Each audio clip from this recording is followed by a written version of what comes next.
If you want to take a screenshot without buttons on Samsung Galaxy A37, then we have a couple of ways that allow you to do so. The main one is the gesture screenshot, so you can use your hand or side of your hand and swipe from left to the right side or from right to the left side, and this should allow you to capture a screenshot. There we go.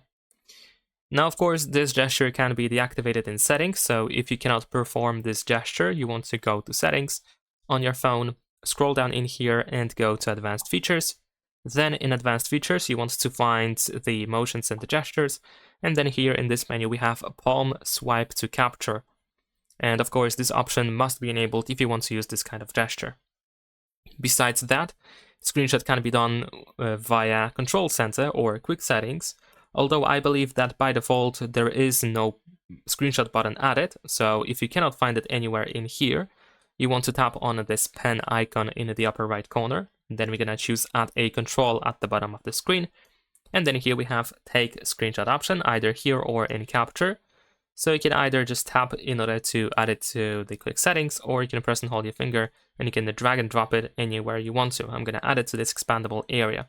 We're going to tap on the Done.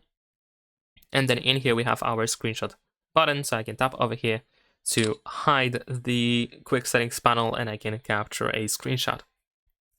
And last but not least, you can also open settings on your phone again. This time we're going to go back to the main page of settings and we want to go to accessibility. Over here in accessibility, we're going to go to interaction and dexterity.